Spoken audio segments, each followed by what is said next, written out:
Ya, listo. Buenas tardes. Estamos aquí en Divina Justicia. Hoy, lamentablemente, por temas de último momento, la doctora Rocío Cano Guerinoni, mi conductora, co-conductora, no nos va a poder acompañar. Les manda una sincera disculpa, pero hoy tenemos sí un entrevistado de lujo, el doctor Michel Celi Vegas. Él nos está acompañando desde Suiza. Te agradecemos mucho por el cambio horario. Tú estás de madrugada. Aquí recién estamos terminando la tarde. Él es abogado internacionalista y vamos a tratar los temas que son comunes para todos el día de hoy, la pandemia. La pandemia es a nivel mundial, como todos sabemos, y en todos lados, como se dice, hay problemas consecuencia de esta pandemia, pero los manejos obviamente son totalmente distintos entre unos y otros países, algunos con mejores resultados, otros con no tan buenos. Michel, te doy la bienvenida, muchísimas gracias. Sé que tú ya estás de madrugada, por allá, como conversamos, en la 1 de la madrugada, un poquito más tarde, te mantenemos despierto. ¿Qué opinas tú, Michel, para ir de frente al grano de todo este tema que nos ha originado la pandemia en estos últimos meses? ¿Cómo se vive por ese lado de Europa? Buenas noches, gracias por la invitación. En primer lugar, lo que hay que tener en cuenta es que desde el mes de noviembre que se anunció el brote de este virus en China, ya llegamos prácticamente un periodo más allá de 6 meses que en todos los países hay una incertidumbre total. Se pensó que cuando los primeros ciudadanos europeos fueron transportados de China hacia Francia, España, todo quedaría ahí. Se hizo una especie de operación de salvataje para traer esos ciudadanos y de repente es una parte que hay que analizar donde realmente el virus se desarrolló. Particularmente en Europa, las medidas tomadas por los gobiernos, sobre todo a nivel de la Unión Europea, si bien son urgentes, a veces son desesperantes, porque aparentemente tenemos los mismos problemas que estamos experimentando en otros países como en el Perú, un poco la inseguridad sanitaria, un poco la inseguridad jurídica, un poco la inseguridad personal, en la medida de que todo está descontrolado. Es decir, no hay una fórmula en cualquiera de los países que pueda tranquilizar tanto las personas como los otros intervinientes en una economía, por ejemplo las empresas, o mismo los profesionales, ¿no? O sea, hay diversas informaciones sobre cómo tratar el tema, muchos ecos, muchas proposiciones, pero en la práctica todos los gobiernos se sienten un poco descontrolados para manejar esta especie de crisis que lamentablemente, según las previsiones, durará por muchos meses, por muchos años. Sí, eso es correcto, Michelle. Aquí tenemos un estimado que nuestra economía realmente, en un primer momento pensamos que nos iba a ayudar mucho en este tema, ha caído ya 13% del PBI.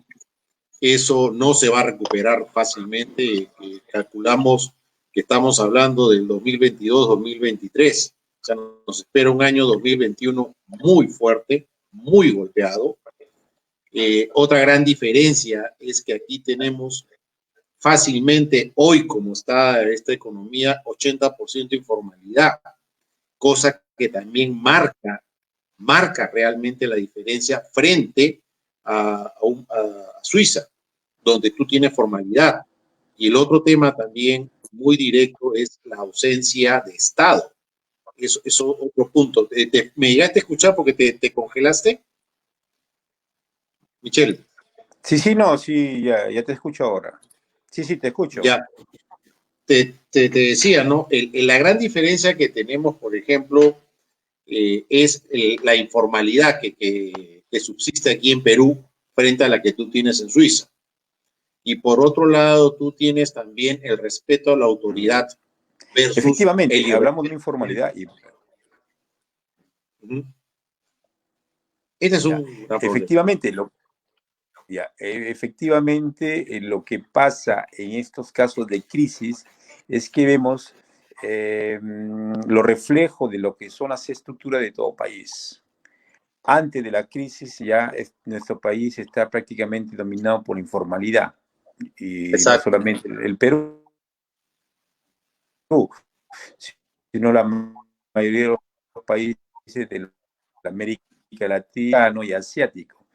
Si en un periodo normal, donde supuestamente la economía funciona y supuestamente hay comportamientos sociales que son controlados por el Estado, existe un gran porcentaje de informalidad. Imaginémonos que cuando hay un periodo de crisis, esa informalidad es la primera que toma una ampliación en los efectos en la población, en primer lugar, en segundo lugar, en la economía, y en tercer lugar, que el Estado o el gobierno o los partidos políticos que representan el control social, sea de derecha, de izquierda, prácticamente no tienen ningún control sobre esa informalidad. Además está decir de que las cifras son alarmantes. Además está decir que el comportamiento que vemos en todos los países es exactamente similar, de una población que no acepta los controles gubernamentales, de una población que ve de una manera u otra tener una limitación a la libertad, pero lo que inicialmente era una preocupación por cierto tramo de la población, es decir, que eran las personas mayores a 60 años o personas de mayor riesgo que se le llamaba. Hoy día esa definición está cambiando. Ya no son las personas únicamente vulnerables que se toma en cuenta para algún tipo de control. Ahora estamos hablando de tramos de la sociedad, de personas en las cuales el contagio se puede hacer de una manera más rápida. Estamos hablando de la juventud, estamos hablando incluso de los niños. Eso en lo que se refiere en los efectos exteriores de la presencia del virus. Ahora, lo que hay que ver es que todavía hay ciertas dudas sobre la transformación que ese virus está produciendo en todo el ser humano. Hablamos, por ejemplo, que hay generaciones que probablemente tendrán unos efectos un poco biológicos, un poco genéticos, que se comienza a preocupar. Lo que sí es cierto es que hoy día las medidas tomadas por los gobiernos en todos los países siempre tienen alguna reticencia, alguna manera de protesta por parte de toda la población. En primer lugar, hay algunos países que piensan hay que vivir porque no hay que detener la economía. Y por otro lado, si queremos dar la prioridad para controlar ese virus, como se hizo inicialmente con el confinamiento, ya no es posible. En primer lugar, porque hay que tomar medidas para que las personas que puedan tener una sepultura normal, hay que tomar medidas que van contra ciertos criterios, contra cierta práctica religiosa, y que de una manera al interior de una familia todo ha cambiado. Alguien que tiene hoy día el virus prácticamente trata de alejarse, trata de no tener contacto con esa persona que de repente es su ser querido y que lamentablemente está en una situación de supervivencia. O me contagio o me salvo y me alejo de mi familiar. Es correcto, y esa incertidumbre todavía, como tú bien me mencionas, Michelle, va a durar unos meses más hasta que no exista una vacuna que realmente se demuestre que puede, digamos, entre comillas, inmunizar a la persona frente a este virus. Y ahora también las últimas noticias es que este virus ya está mutando como tantos otros virus que existen en el medio y está dando inclusive el recontagio de personas que ya lo tuvieron, cosa que en un primer momento se había mencionado que aquel que se infectaba no más iba a sufrir esta lamentable enfermedad, pero ya se está dando cuenta no solamente en China, sino ya han hablado en España y Alemania, creo, que ha habido ya recontagio de personas que ya habían sufrido inicialmente este virus. Entonces, hay muchas aristas que complican el día de hoy. Y bien mencionas tú, una muy importante, la economía. ¿Cómo puedes tú tener a una población confinada? Voy a hablar y voy a ser egoísta del Perú, donde no hay una economía formal, donde no es, esta persona no ha sido identificada. Cuando se hablan de darle las asistencias de gobierno, ya los famosos bonos, le han llegado los bonos a gente con trabajo vigente, gente que realmente lo necesita, en realidad no está mapeada todavía y ahí no ha llegado el bono. Entonces, ¿cómo tú puedes decir a esa gente aislada que está acostumbrada a vivir al día? Porque lamentablemente es una gran verdad en nuestra sociedad, se vive al día. ¿Vas a tenerla encerrada más de una semana? Imposible. No subsiste. Es algo con lo que se ha encontrado el gobierno y por eso quizás también son los contagios que venimos teniendo. Y otra cosa, a ver, dentro de este contexto, Michelle, ¿tú qué opinas de lo siguiente? El gobierno acaba de emprender una campaña mediática muy fuerte, de muchos miles de millones de soles, distribuido en todos los medios de comunicación para sacar pequeñas, digamos, publicidad relativa a este coronavirus y lo dañino que puede ser, obviamente, llegando a la muerte. Mi pregunta, Michelle, va por lo siguiente. Los medios de comunicación tienen mucha responsabilidad y mucha ascendencia sobre la sociedad. Manejan masas, dan opiniones y esas opiniones muchas veces determinan, si vamos a hablar a lo político, que un candidato gane o pierda, porque generan corriente de opinión. Aterrizando un poco más mi raciocinio. Estos medios de comunicación tienen un altísimo grado de responsabilidad social empresarial en la sociedad. Yo digo, Miguel, ¿por qué le tienen que pagar al canal de televisión millones de soles el gobierno si ellos en su política interna de responsabilidad social deberían hacer de manera voluntaria esos spots televisivos y no esperar que el gobierno les pague y les solucione sus problemas económicos? Ahí hay un gran peligro, porque ellos se están sometiendo en un periodo preelectoral. Estamos hablando que en 6 meses tenemos elecciones y le están llenando las arcas de plata. Es decir, están comprando una posición. Para mí es peligrosísimo. No sé qué opinas tú. Tú estás en un país donde realmente se practica la responsabilidad social empresarial. Entonces, en mi raciocinio, insisto, no debe de darse eso. O sea, la responsabilidad de los medios de comunicación debe estar para con la sociedad y sin necesidad que le paguen, ellos mismos deberían haber generado los spots publicitarios. No sé tú qué opinas, lo dejo ahí. Ya, mira, sobre la cuestión de los medios de comunicación, es cierto que, vista la tecnología en este momento, las redes sociales hacen una comunicación de todo tipo de información verdadera o falsa. Ese es el primer punto. Segundo elemento a tener en cuenta es que en algunos casos los gobiernos se sienten impotentes a controlar ese tipo de información. De tal manera que una de las cosas que se critica, sobre todo en los países europeos, es la manera como se da de una a otra la información que concientice a la persona. Por ejemplo,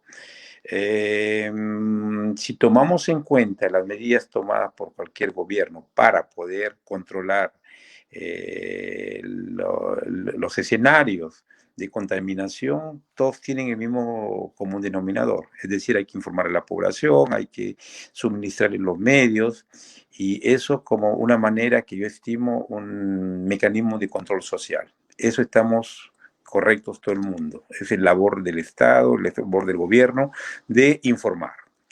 Es Ahora, correcto. en la medida de que hay especies coyunturales que permitan a un gobierno tirar una ventaja de lo que anuncia y de lo que promete, ahí está el riesgo o está el descontrol social. ¿Por qué le digo? Porque la primera medida de todos los gobiernos en esta crisis ha sido una medida económica. En primer lugar, económica para las familias, en segundo lugar, para las empresas. Analicemos la parte de las familias. En Europa, por ejemplo, tomamos en cuenta que la mayoría de países tienen lo que se llama un seguro al desempleo. Es decir, que cuando no tienen un trabajo asegurado, han cotizado para tener un financiamiento durante el periodo que no trabajan. En la mayoría de países, estas medidas han sido, si se quiere, o prolongadas o dada lo que se llama el paro técnico, de tal manera que el Estado ha asumido un rol para que el trabajador pueda tener una forma de financiar su gasto. Por el lado de las Mira, empresas, paréntesis ahí, pero ya. eso es posible, hay que aclarar, eso es posible porque en mayoría son formales y están plenamente identificados. Estamos de Ergo, acuerdo. Eso, Perú, ese, dime, ese es el Michael. primer, ese es el primer punto a tener en cuenta. Es decir, que el Estado o las medidas que pone en marcha cualquier gobierno en Europa están controladas de una manera macroeconómica. Aunque hay identificación, hay una caja fiscal que se sabe cuánto se va a recuperar, hay un indicador de cuánto se puede gastar. Ahora, Hay evidentemente banca, que esas medidas... perdóname, Michelle, y bancarización, que es muy importante, Exactamente. porque Sobre por todo ahí eso. llega. Y no, Ahora, por ejemplo, en el caso de los créditos hipotecarios en Europa, lo que ha pasado es que los mismos bancos han tenido que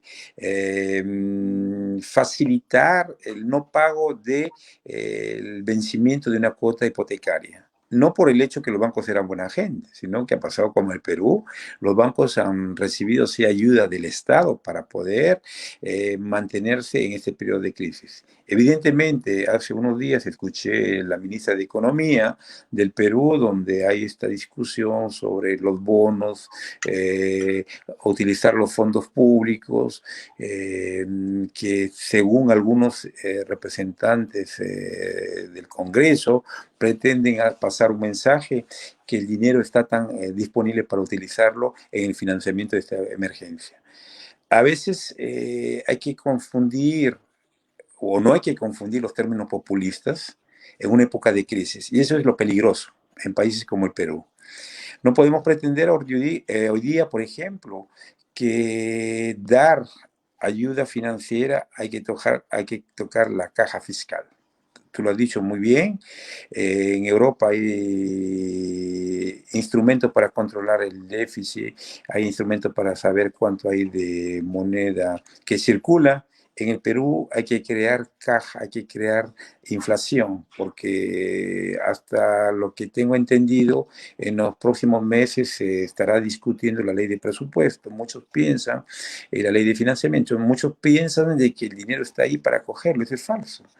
El primer principio, y venimos, o sea, entramos ya al tema económico, una economía es como una familia. Es decir, técnicamente hay cuatro sectores. El sector real, que es la producción de bienes y servicios. Si se produce, hay bienes y servicios para vender. Ese es el primer punto. El segundo punto es el sector monetario. El Banco Central de Reserva, que emite una cantidad de dinero circulante equivalente teóricamente a lo que produce un país. En tercer lugar está el sector fiscal, es decir, todas las entradas y salidas de lo que conocemos de los impuestos. Es decir, hay que crear riqueza, hay que imponer algunos ingresos para el gobierno y eso financia los gastos corrientes. Y el cuarto sector es el sector externo, es decir, lo que llamamos fácilmente balanza de pagos, comercio con el exterior. ya mira, por Sí, ejemplo, Permíteme ahí otro paréntesis. ¿Qué es lo que Ujú. piensan nuestros queridos congresistas? Realmente tenemos un Congreso que es para llorar. Da pena. El grado intelectual que tienen realmente da pena. Es recontra populista. Y ellos piensan que el Estado es el que genera riqueza, Ujú. pero quien genera la riqueza realmente es la empresa privada, que a través Bueno, de los tributos le da plata al gobierno para que con esa plata que generó el empresariado, generen ellos obras de infraestructura pública que permitan el desarrollo sostenible de la nación. Pero no es el Estado el que genera. O sea, aquí hay un odio marcado contra la empresa privada. O sea, es el diablo, el cuco, quiere matarla como dé lugar.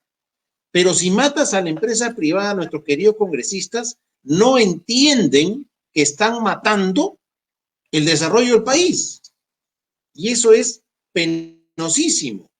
Hoy, por ejemplo, están queriendo, y no entiendo cómo realmente, las pensiones que genera la oficina, la ONP, Oficina Nacional Previsional, que son las pensiones de las personas que se van a jubilar, que todo está en una sola bolsa. No son cuentas individualizadas, sino la pensión se genera de acuerdo a los años que ha pasado cada uno de estos pensionistas y de acuerdo al último sueldo sobre el cual contribuyó. Bueno, ahora quieren repartir todo eso entre todos los pensionistas, que sí, son 1.000 millones de soles. ¿Cómo vas a hacer eso posible?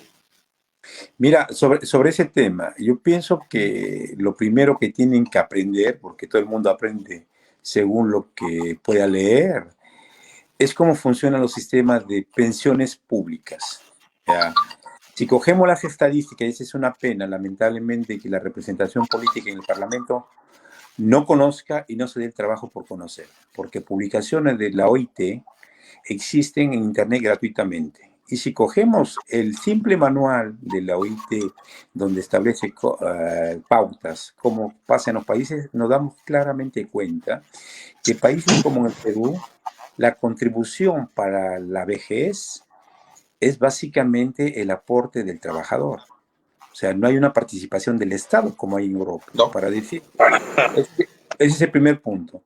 El segundo punto es la confusión como por intereses nacionalistas o populistas pretenden decir, comparar, por ejemplo, el sistema de la seguridad privada, los fondos que creó Fujimori. Es cierto que esos son fondos individualizados, pero que funcionan como una empresa privada, como un capital que ha sido invertido sobre base de productos financieros. Pero si cogemos realmente lo que significa el financiamiento público de esas vejeces que se dan actualmente, no es que el financiamiento esté asegurado, ese financiamiento teóricamente está originado por las contribuciones de las personas que trabajan activamente en este momento. Y ese es el gran problema que tenemos en Europa. Por ejemplo, en Europa todos los gobiernos se preocupan por tener un régimen saludable, sano de vejez. Es decir, que se dan cuenta que, visto los problemas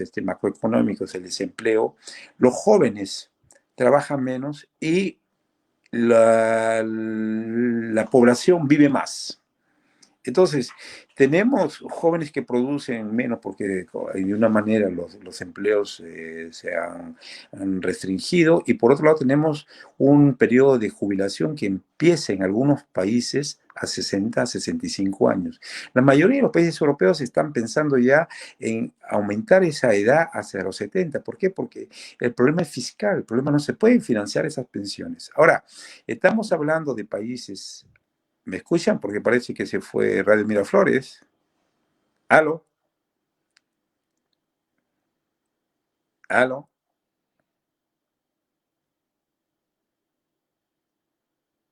Sí, ¿me escuchan? Bueno, para seguir la manera como está financiada el sistema de pensiones de vejez en Europa es algo que está planificado de antemano. Ahí estoy. Sí, ¿me escuchaste? No sé dónde me No, quedé. justo acabo de conectarme. Ya, mira. Esas son las nuevas realidades. Ya, las nuevas condiciones impuestas que lamentablemente hay que seguirlas. Mira, yo estaba Así es. hablando del hecho de que, por ejemplo, en Europa hay sistemas de pensiones que todos los gobiernos tratan de modificarlos y tratan de adaptarlos porque es un problema de caja fiscal. No hay financiamiento. La jubilación antes era común a los 60 años, ahora la mayoría de los países están que lo ponen a los 70 años. ¿Por qué? Porque las personas viven más. Es normal ahora encontrar personas que viven 80, 90, hasta 100 años. Y entonces, ¿qué es lo que pasa? La vida activa del trabajador en Europa, que comienza un poquito tarde, es decir, a los 23, 24 años, y termina a los 50 años, porque a los 50 años ya una persona que no sigue la tecnología se transforma en algo obsoleto y realmente cuesta mucho para la empresa. Entonces, es una preocupación de los gobiernos europeos. Imaginémonos que en Europa el financiamiento de la jubilación está dado por la participación de la empresa, del trabajador y del Estado.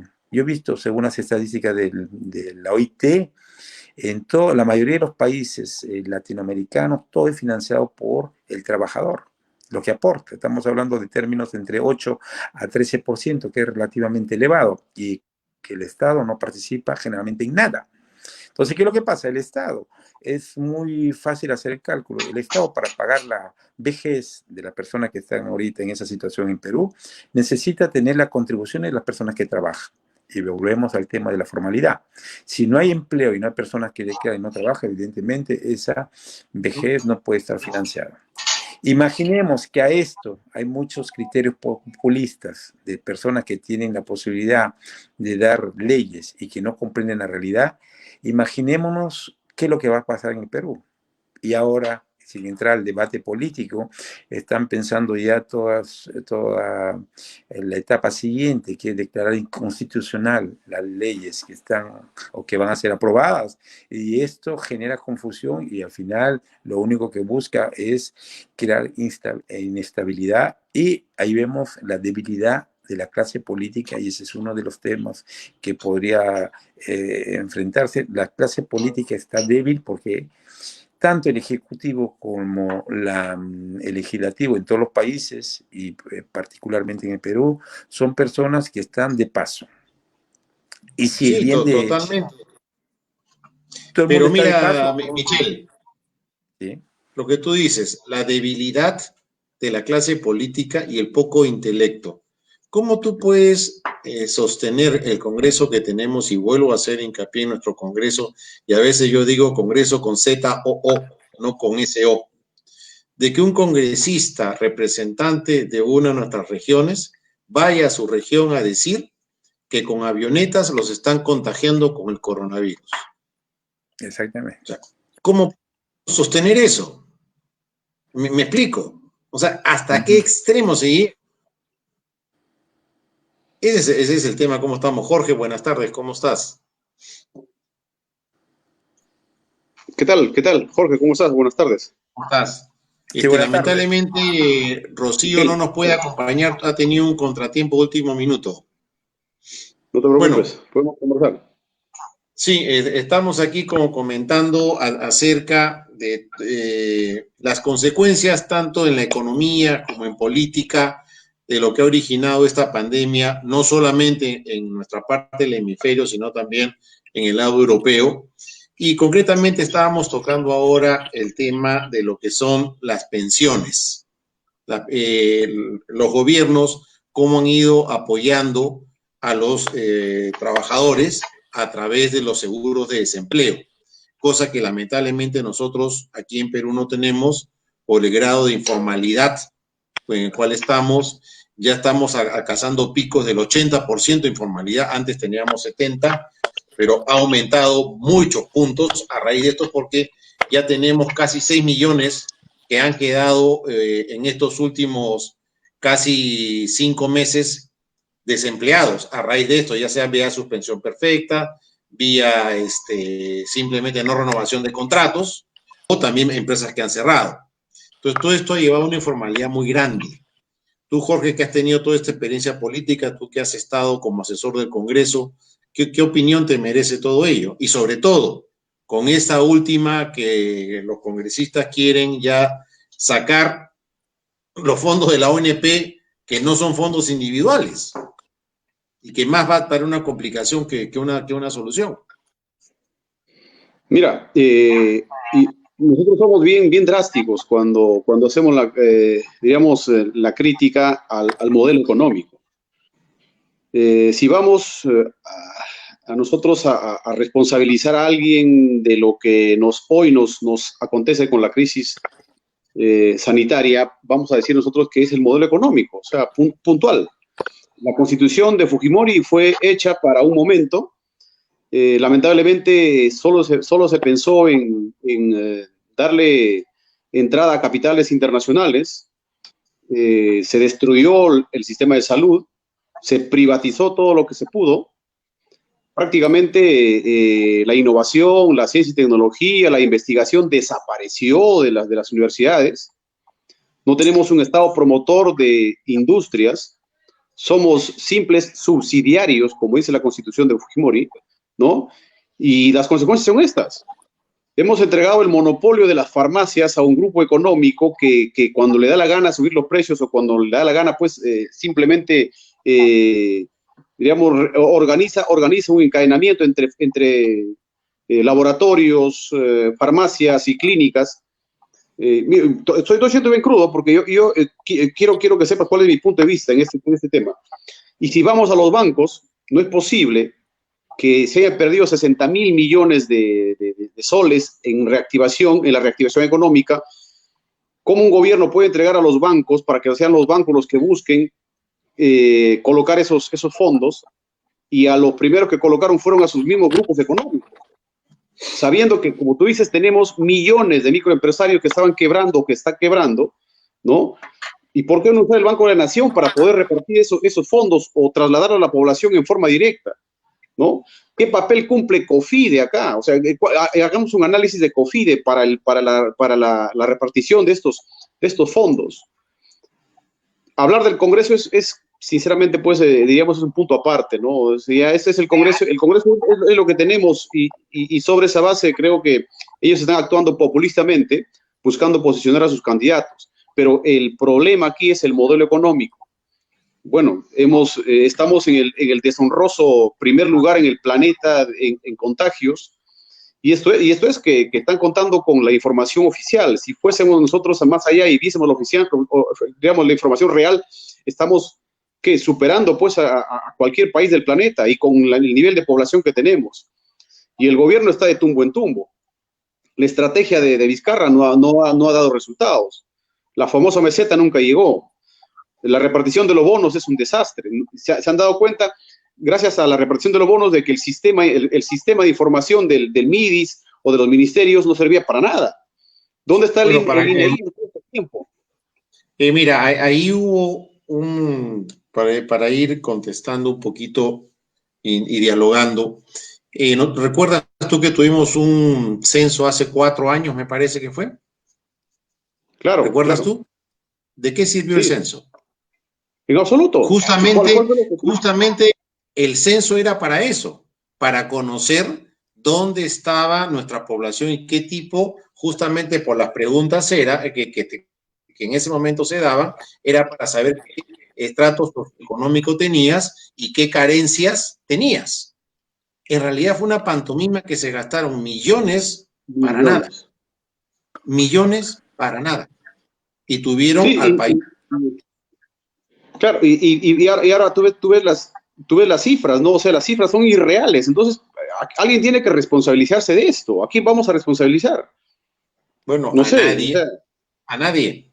Si tú tienes, discúlpame, Jorge, tú tienes que están premiando al premier, que fue el que rechazó el oxígeno para toda la zona sur del país, pues de la empresa minera Sauder, que rechazó el oxígeno de Yanacocha por ser antiminero, por ser antiempresa. Y a raíz de eso murieron miles de peruanos. ¿Alguien está pagando? No, le están premiando con un sueldo superior a los $30,000 mensuales. Y el señor presidente se está burlando de todos los peruanos. O sea, Mira, hoy en la mañana hice un artículo para un portal que tiene muchísima acogida. Yo decía, si nosotros ahora vemos el spot pues, que está lanzando el gobierno, el COVID no mata solo, el COVID no mata solo, pues, y mata con el gobierno por la ineficiencia digamos, y el despilfarro del gobierno. El gobierno es cómplice. A ver, Jorge, hice un ejercicio con Michela al comienzo justamente de los spots televisivos. Voy a lo siguiente. Los únicos que hasta el día de hoy han ganado plata con esta desgracia son los canales de televisión y los medios radiales. ¿Por qué? Porque el gobierno les ha dado plata a mano abierta. Y ahora con esta nueva spots que están sacando, les han dado muchísimo más plata. Pero voy a lo siguiente. Los canales de televisión tienen una responsabilidad social muy grande para con el pueblo. ¿De acuerdo? Son los primeros que deben de ejecutar la famosa responsabilidad social empresarial. ¿Qué es lo que yo pienso, Tocayo?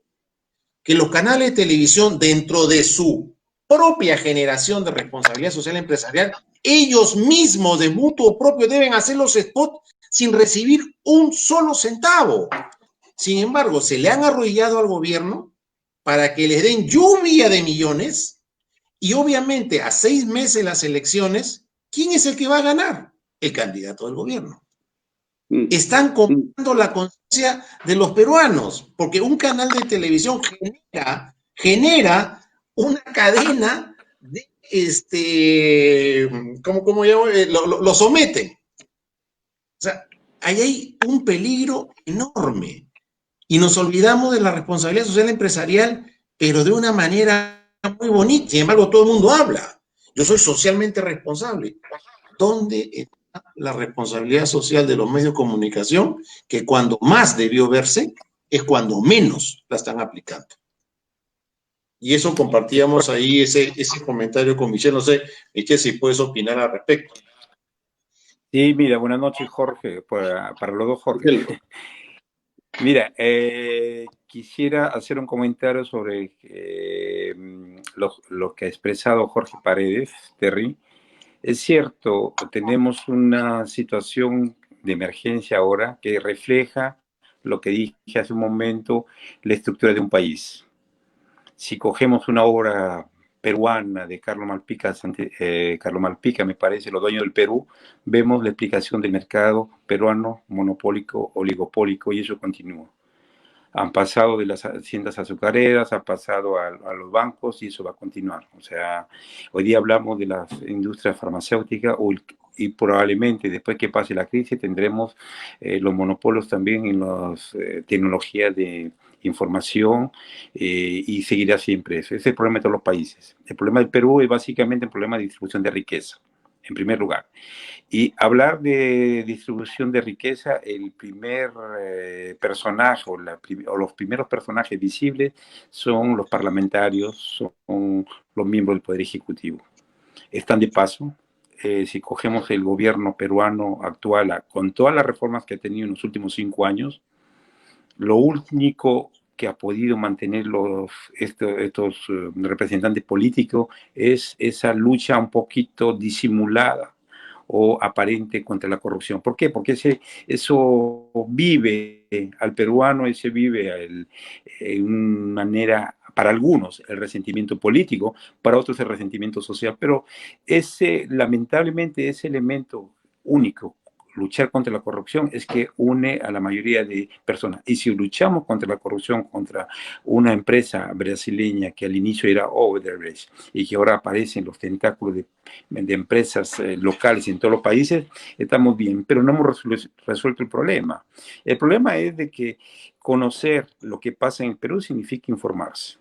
Sí, los que supuestamente elaboran textos políticos que van a conducir el comportamiento de la mayoría de los peruanos, como son los parlamentarios, y que lamentablemente no leen o no escuchan, y siguen su indiferencia de lo que significa, en primer lugar, el sentimiento popular y, en segundo lugar, lo que significa la posibilidad que tenemos de entender cómo funciona un país. O sea, mientras tengamos una clase política que piensa en el corto plazo, que utiliza de una manera u otra las diferencias entre lo que tiene una parte de la población y lo que puede traer como beneficio para uno o un restringido grupo de personas que están en el gobierno, automáticamente tendremos el mismo problema. No es un problema de constitución, no es un problema de leyes, es un problema de comportamiento.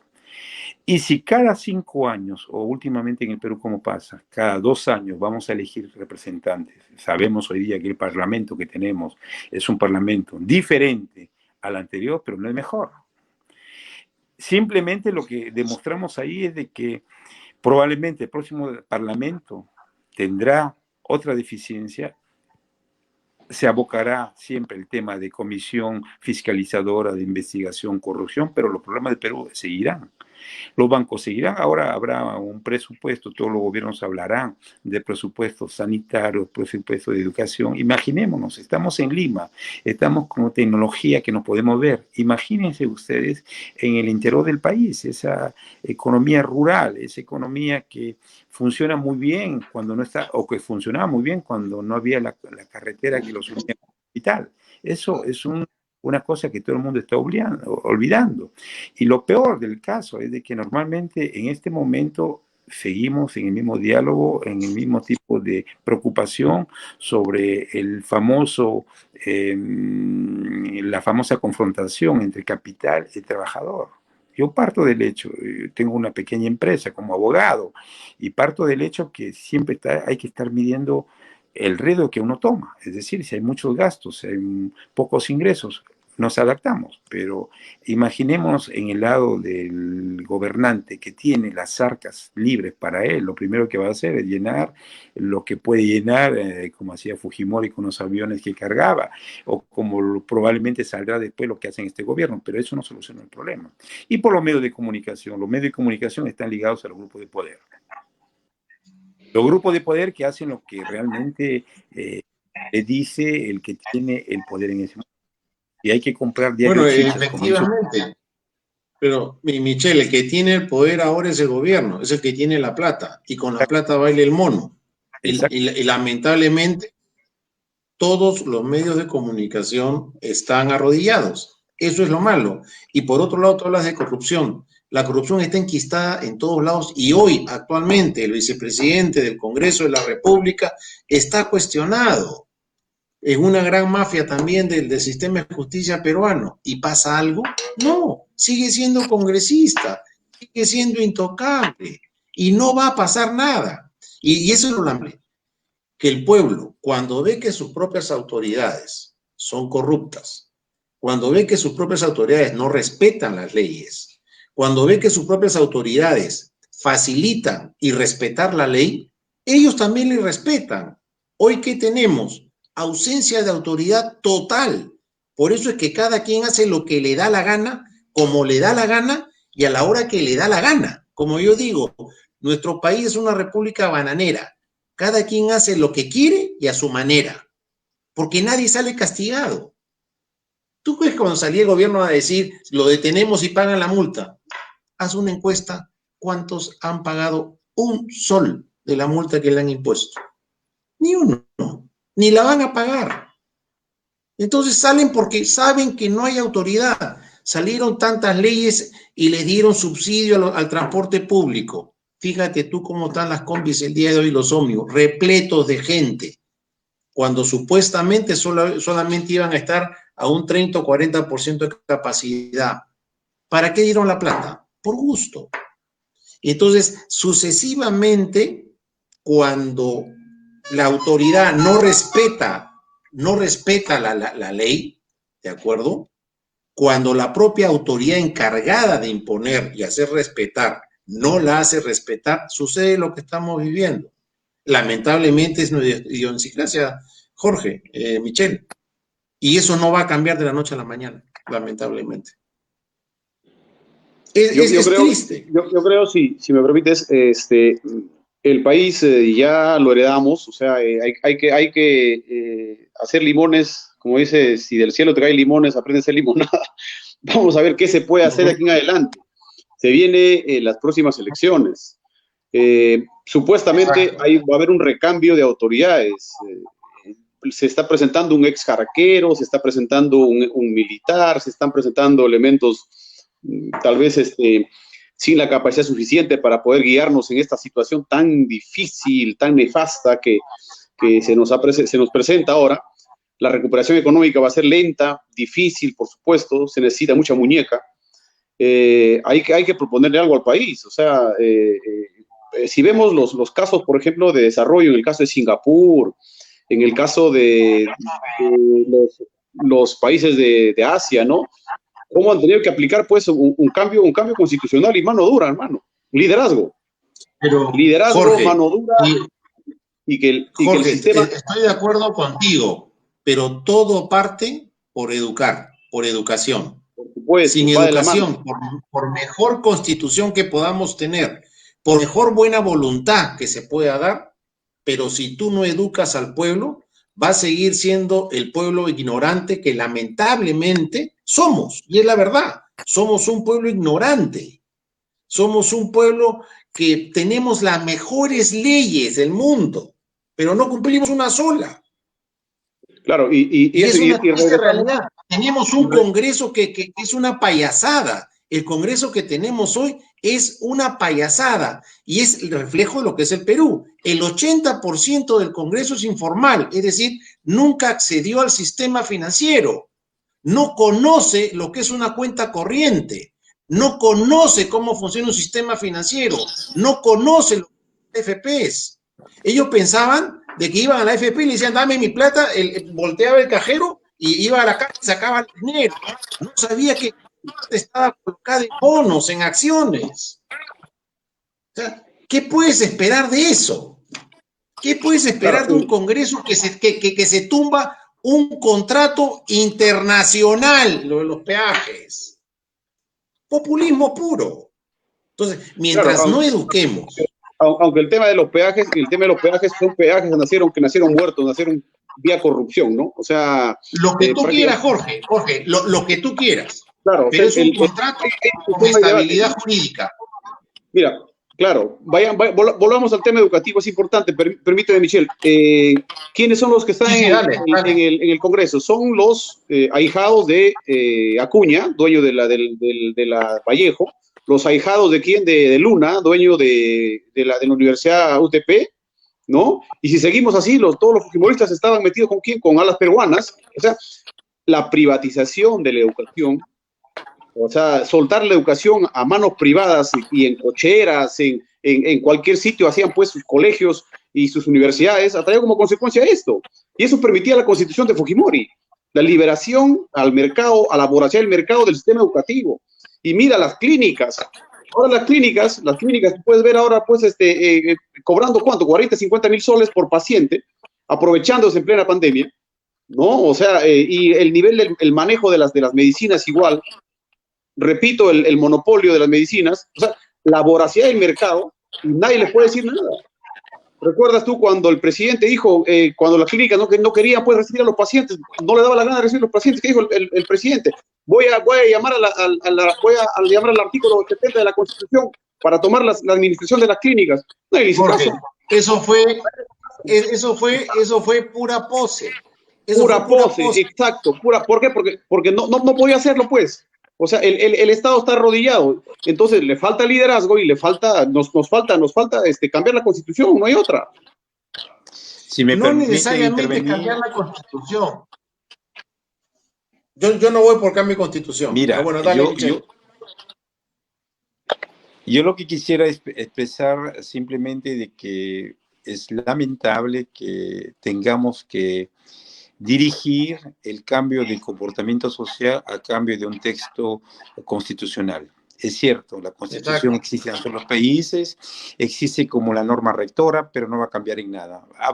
Y he visto candidatos en las últimas elecciones que presentan modelos ya para instalar un parlamento con 3 cámaras. Entonces, todo el mundo va a meter proyectos, todo el mundo va a centrarse en la Constitución. El problema no está ahí, el problema es de educación.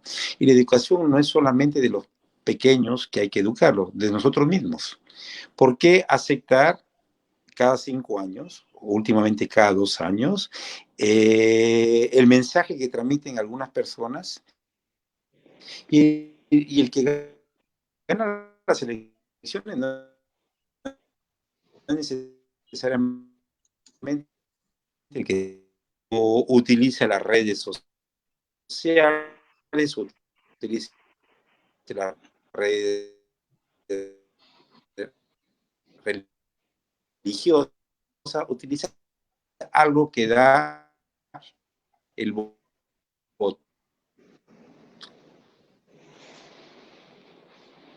Se le fue la señal, parece. Él está en Suiza. Ahí se va a reenganchar. Pero yo también comparto, Jorge, o sea, el tema no está en el cambio de constitución. El tema parte por un tema de educación. Ahora, por ejemplo, lamentablemente, todos nuestros estudiantes, ya sea escolares o universitarios, han perdido un año en su vida. Y peor, en las zonas rurales. O sea, eso no podemos negarlo. Se perdió el año. O sea, ¿qué es lo que vamos a terminar, como decía Michelle al final? Vamos a seguir en más de lo mismo mientras no se invierta realmente en educación, que es lo que tenemos que ponerle fuerte. Porque un pueblo sin educación es un pueblo... Jorge, tú sabes que hay un millón y medio de niños en zonas rurales que no estudian o desertan de los colegios.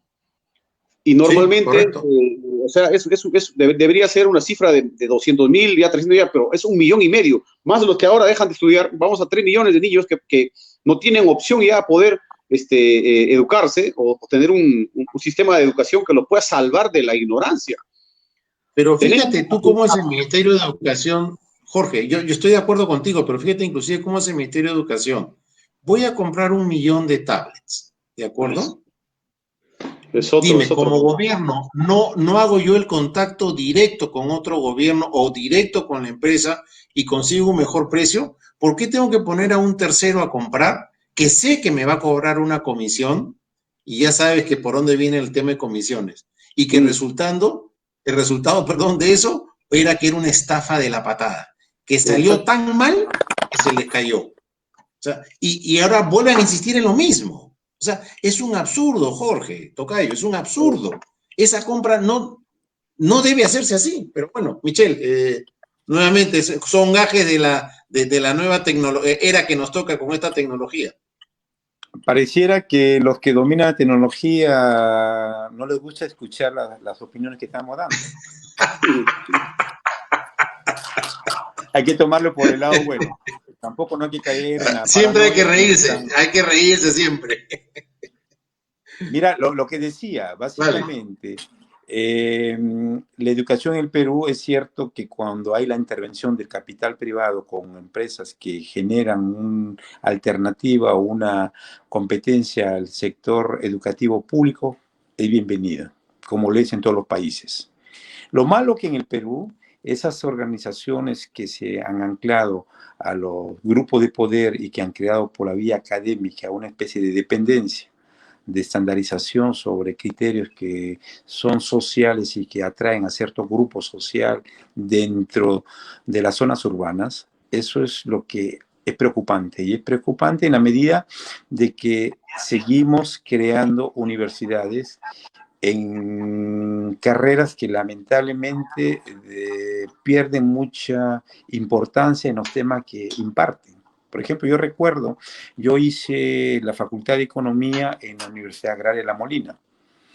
Y la Universidad Agraria de La Molina era la Universidad de Ingeniería.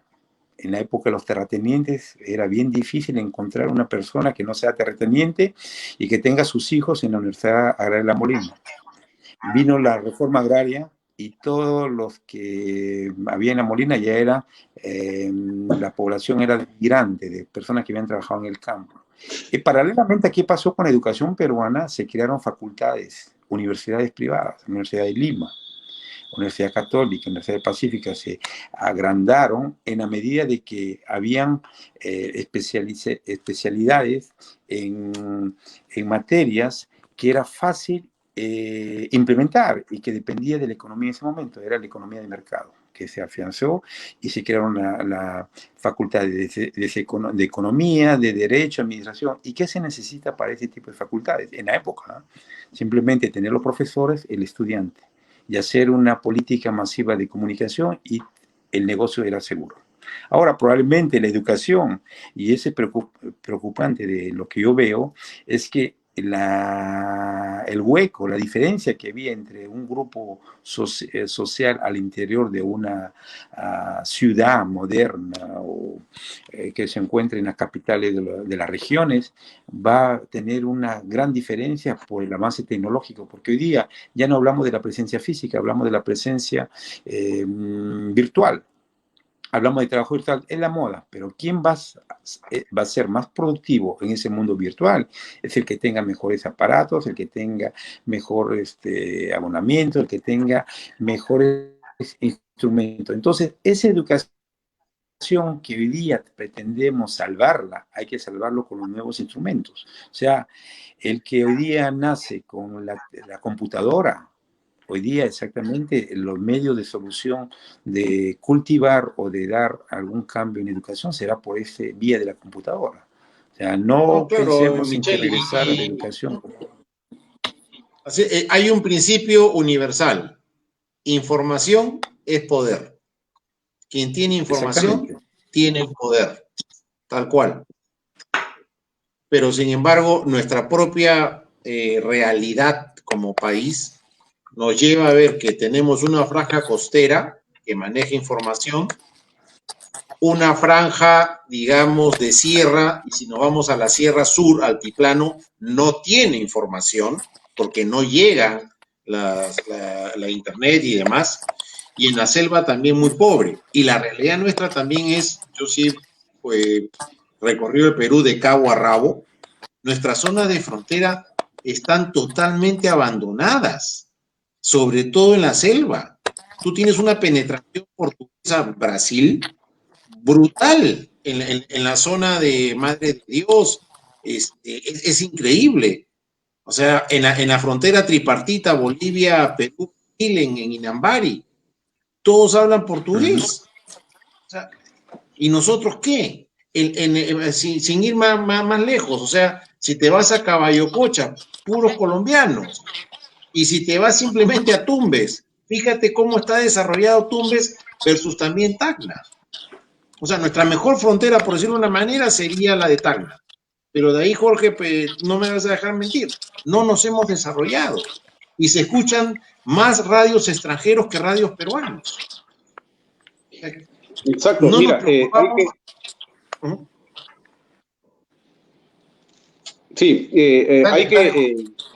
hay que analizar también la situación, yo creo, repito e insisto, en la situación electoral que se viene, ¿no? Creo que los espacios que están ustedes dando y esos espacios pueden replicarse para tratar otros temas que debería discutirse, ¿no? La descentralización, el tema de la recuperación de las, no sé si se puede decir, de lo mínimo que tenemos en investigación en las universidades. Tú has visto que salió que estamos en un ranking, pero no sé si estamos al igual que los países del África en investigación. O sea, nuestras universidades no investigan. Entonces, la capacidad instalada mínimamente para hacer industria es cero también, ¿no? Y yo recalco, nuestro modelo de desarrollo económico ha sido Chile.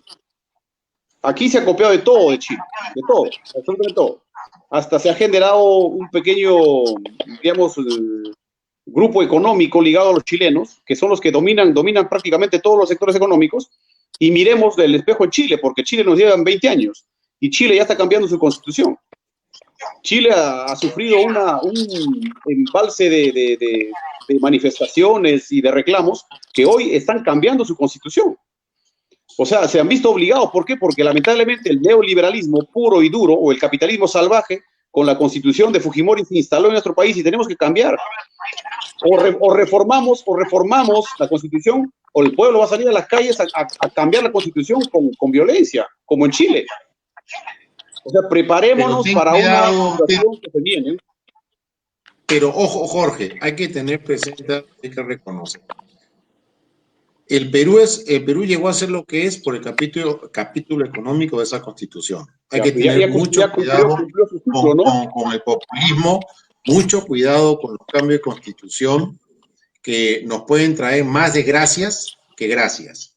¿Y por qué te digo esto, Jorge? Por la calidad de los congresistas que tenemos. Realmente estamos jugándonos una ruleta rusa con los congresistas. Yo personalmente, con todo respeto Tocayo, con todo respeto Michelle, yo sí le pondría más alta la valla para ser congresista, con todo respeto. Y esto no es por ser peyorativo ni insultar a nadie, pero ¿cómo puedes tú poner de congresista a un analfabeto? Discúlpame. No conoce lo que es manejo. Hay un problema ahí de interpretación que pasa en todos los países, ¿no? Elegir a un representante significa utilizar los medios democráticos. El problema, yo pienso,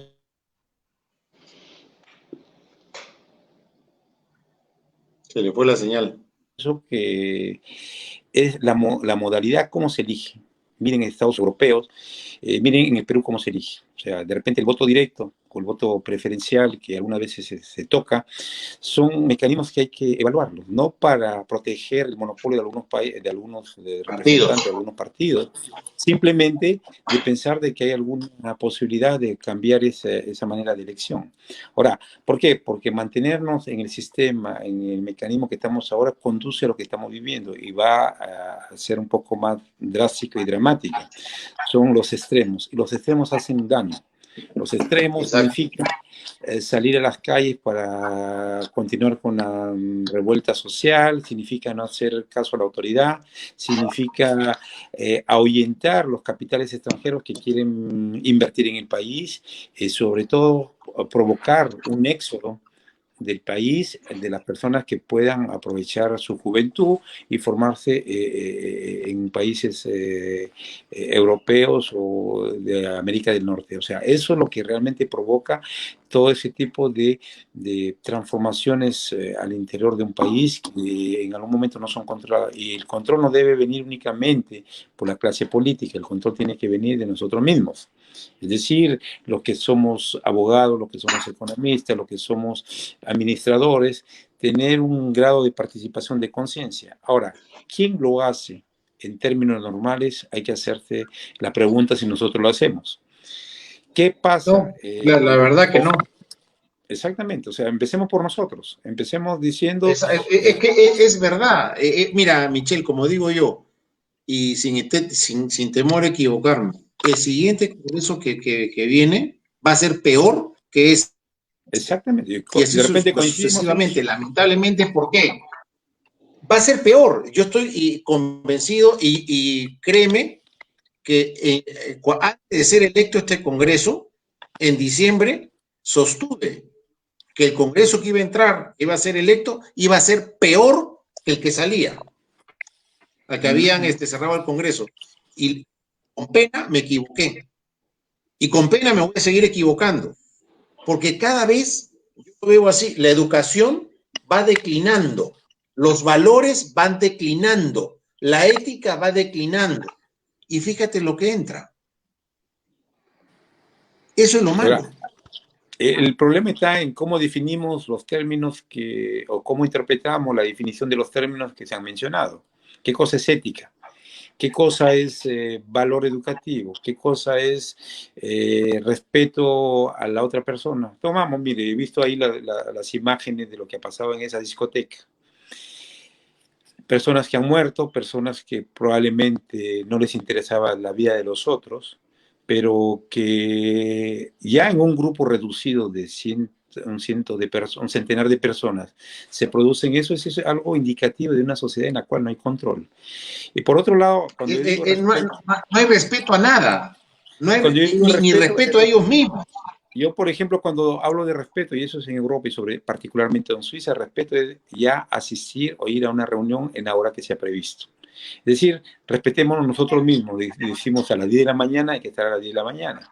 No, yo cuando viajo al Perú, por ejemplo, una reunión programada a las 10 de la mañana está empezando a las 11. ¿Cuándo empieza?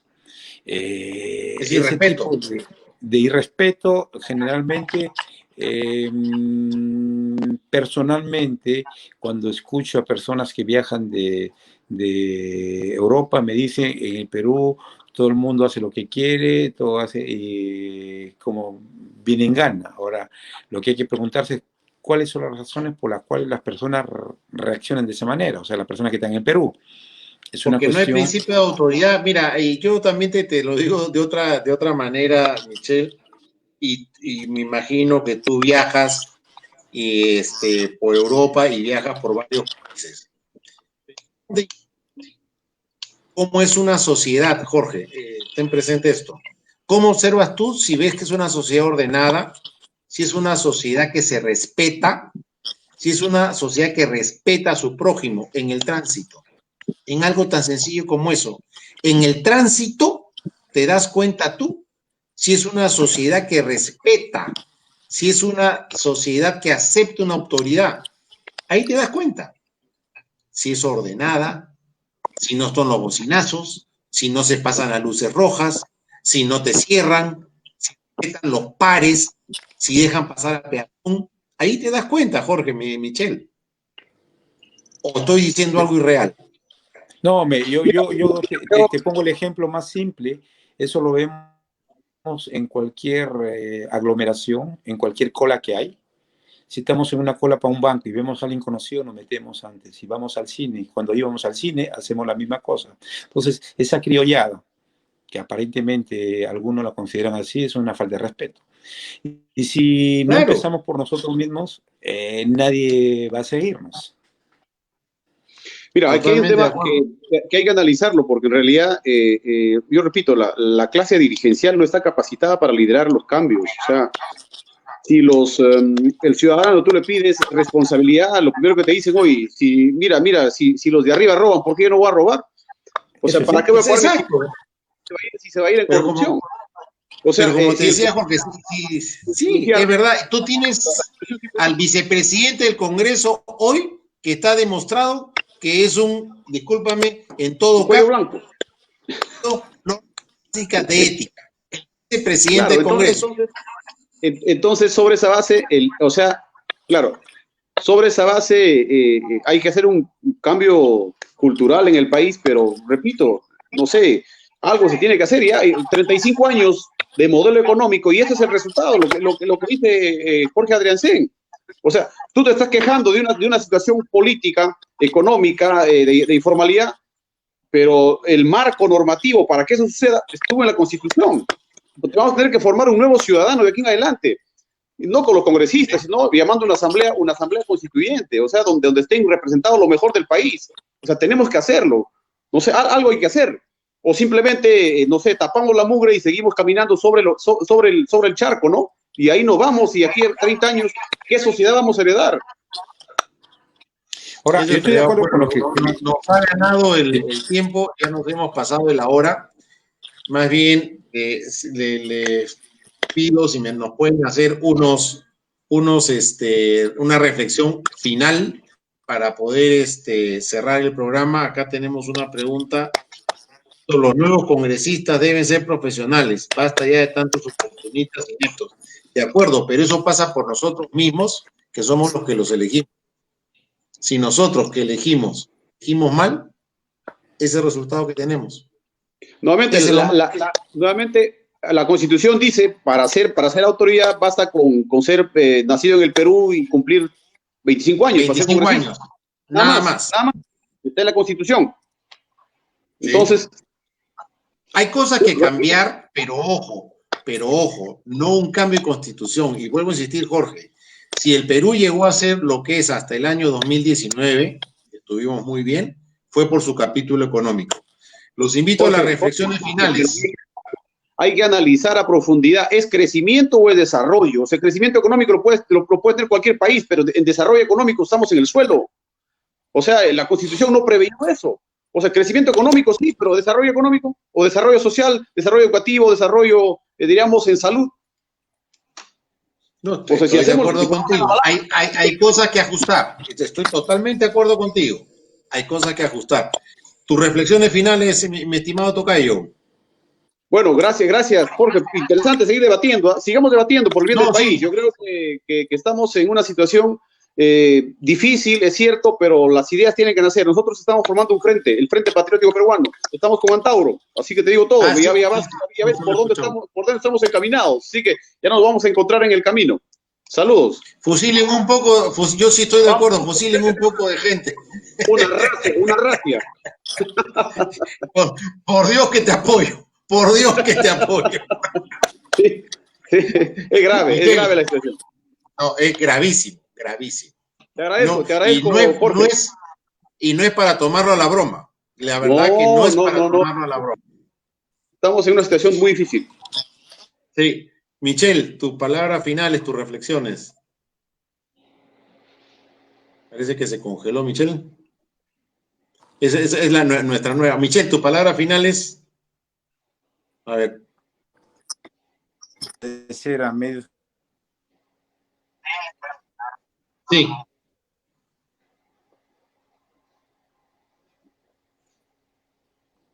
Se nos fue, creo, bueno, Michelle. ¿Me escuchas? Sí, ahí está. Ahí está.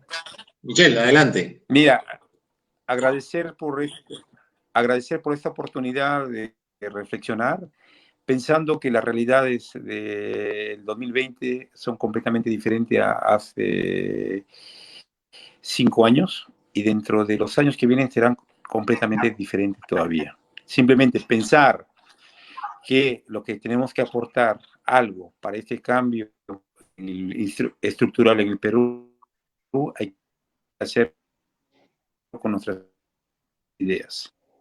Hay que hacerlo con cosas, pasa de más de 30 millones de peruanos que esperan una persona que cambie, pero no pensemos nosotros que esa persona va a cambiar todo. Somos un grupo de profesionales que podemos hacer mucho por el Perú.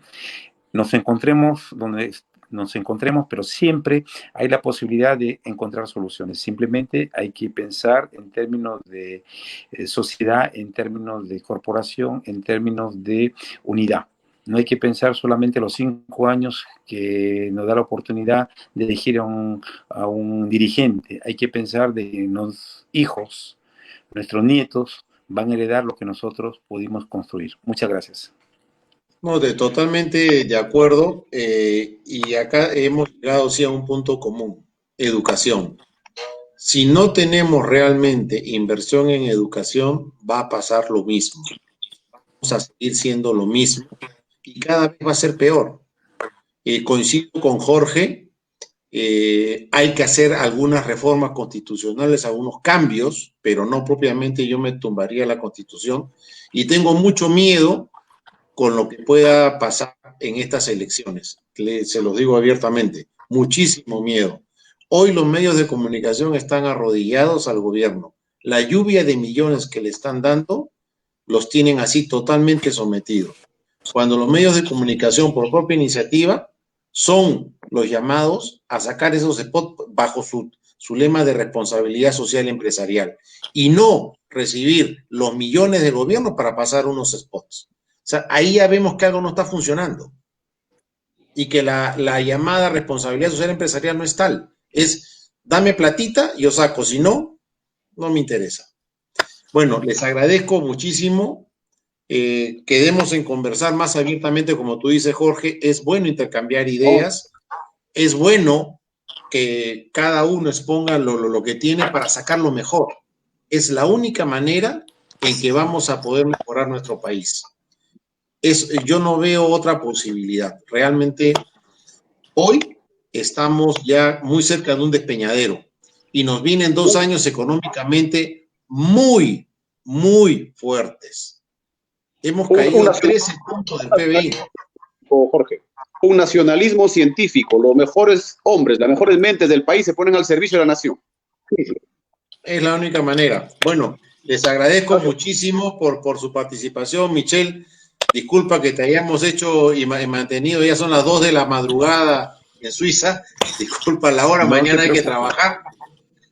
Les agradezco mucho, Jorge y Más Michelle, tarde para mí. y hasta Gracias. una próxima. Con nosotros hasta el próximo martes. Adiós. Divina Saludos. Justicia con la doctora Rocío Cano, que ahora sí nos va a acompañar el próximo martes. Muy buenas tardes y madrugadas en Suiza. Hasta luego. Hasta luego. Adiós. Buenas noches. Adiós.